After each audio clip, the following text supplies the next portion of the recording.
जय हिंद मेरे दोस्तों। आज जो है कि हम फिजिक्स का 6 चैप्टर का ऊर्जा का स्रोत लेकर के आए हैं। इसमें 30 ऑब्जेक्टिव है जो कि मोस्ट इंपोर्टेंट ऑब्जेक्टिव है आपके एग्जाम व्यू से। आप देखिए आपका 30 में कितना स्कोरिंग हो पाता है। आप एक बार जरूर मेरे कमेंट बॉक्स के साथ आप शेयर करेंगे।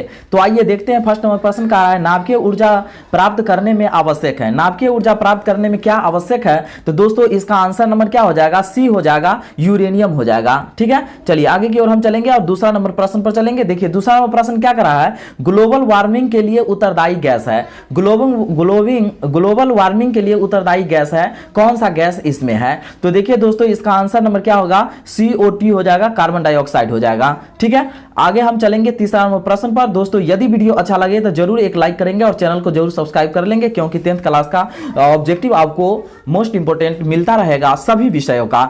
चलिए आगे की ओर चलेंगे। तीसरा नंबर प्रश्न क्या कर रहा है? जीव द्रव्यमान ऊर्जा स्रोत का उदाहरण निम्न में से कौन नहीं है? तो दोस्तों इसका आंसर क्या हो जाएगा? सी हो जाएगा, नाभिकीय ऊर्जा इसका आंसर हो जाएगा। चलिए चौथा नंबर प्रश्न पर चलेंगे और चौथा नंबर प्रश्न देखिए हमें क्या कह रहा है यहाँ पर। तो चौथा नंबर प्रश्न हमें यहाँ पर कह रहा है कि पवन विद्युत जनित्र में पवन की चाल कम से कम कितनी होनी चाहिए? कम से कम कितनी होनी चाहिए? तो 4 का आंसर ए हो जाएगा, 15 किलोमीटर प्रति घंटा इसका आंसर हो जाएगा। चलिए आगे की ओर हम चलेंगे और 5 नंबर प्रश्न पर चलेंगे।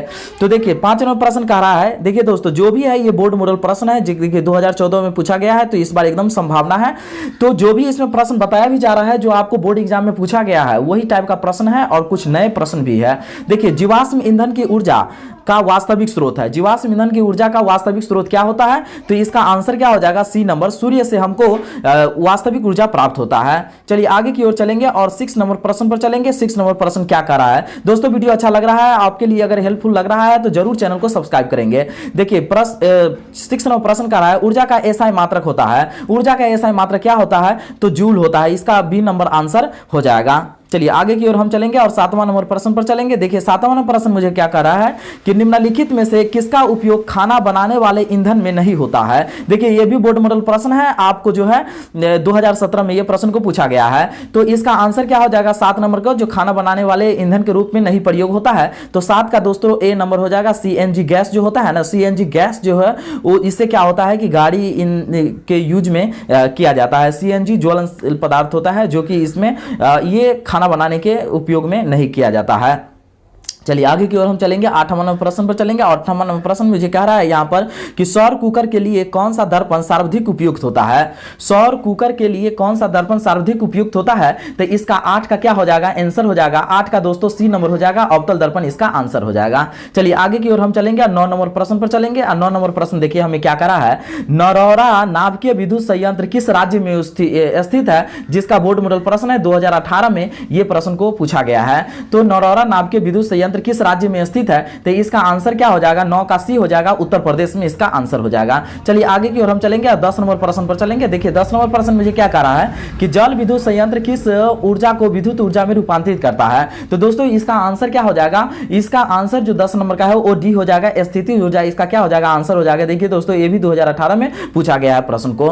चलिए आगे की ओर हम चलेंगे और 11 नंबर प्रश्न पर। दोस्तों वीडियो जरूर अच्छा लग रहा है तो जरूर चैनल को सब्सक्राइब करते चलेंगे, अपने मित्रों में जरूर इसे एक बार जरूर शेयर करेंगे। चलिए 11 नंबर प्रश्न कर रहा है कि निम्न में से कौन सा स्वच्छ ऊर्जा का स्रोत है? निम्न में से कौन सा स्वच्छ ऊर्जा का स्रोत है? तो 11 का दोस्तों सी नंबर आंसर हो जाएगा, प्राकृतिक गैस इसका आंसर हो जाएगा। देखिए 2019 में भी ये प्रश्न को पूछा गया है। चलिए आगे की ओर हम चलते हैं और देखते हैं 12 नंबर प्रश्न हमें क्या कह रहा है कि कौन सा परंपरागत ऊर्जा का स्रोत है? कौन सा परंपरागत ऊर्जा का स्रोत है? तो दोस्तों 12 का ए नंबर इसका आंसर हो जाएगा, जैव मात्रा बायोमास।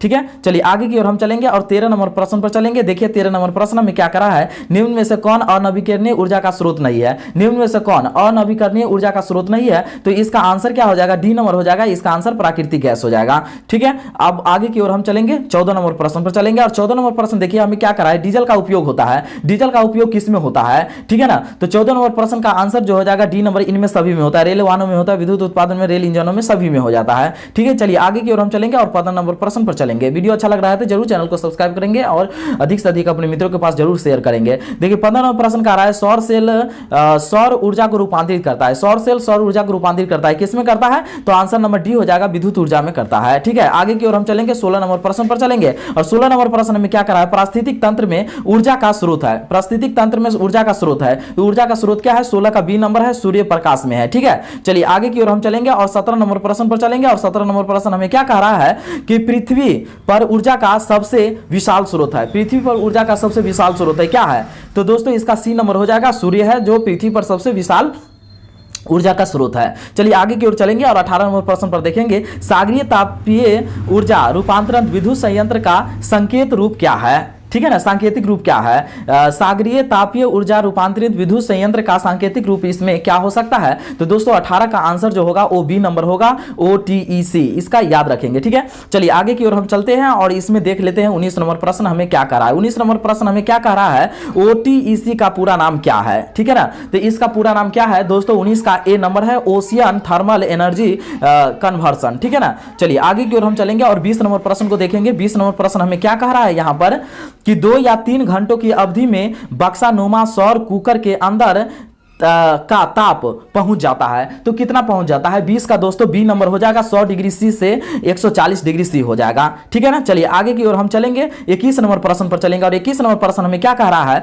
बायोगैस का मुख्य अवयव है। बायोगैस का मुख्य अवयव दोस्तों क्या है? तो इसका आंसर क्या हो जाएगा? 21 का बी नंबर हो जाएगा, इसका मीथेन क्या हो जाएगा? मीथेन इसका आंसर हो जाएगा। चलिए आगे की ओर हम चलेंगे और 22 नंबर प्रश्न पर चलेंगे। और 22 नंबर प्रश्न देखिए हमें क्या कह रहा है? CNG का पूरा नाम है। CNG का पूरा नाम क्या है? तो दोस्तों 22 का जो हो जाएगा ना वो बी नंबर इसका आंसर हो जाएगा, संपीड़ित प्राकृतिक गैस CNG का पूरा नाम होता है। ठीक है, चलिए आगे की ओर हम चलेंगे और 23 नंबर प्रश्न पर चलेंगे। देखिए 23 नंबर प्रश्न में क्या कर रहा है? सूर्य से आती ऊर्जा का आधार है। सूर्य से आती ऊर्जा का आधार है, इसमें कौन सा आधार हो सकता है? तो 23 का दोस्तों बी नंबर हो जाएगा, नाभिकीय संलयन इसका आंसर हो जाएगा। चलिए आगे की ओर हम चलेंगे और 24 नंबर प्रश्न पर चलेंगे। देखिए 24 नंबर प्रश्न में क्या कह रहा है कि वैसे ऊर्जा स्रोत जिनका पूर्ण जनन हो सकता है उन्हें ऊर्जा का किस प्रकार का स्रोत कहते हैं? तो 24 का दोस्तों ए नंबर इसका आंसर हो जाएगा, नवीकरणीय ऊर्जा का स्रोत हो जाएगा। चलिए आगे की ओर हम चलेंगे और 25 नंबर प्रश्न पर चलेंगे। देखिए 25 नंबर प्रश्न हमें क्या कह रहा है?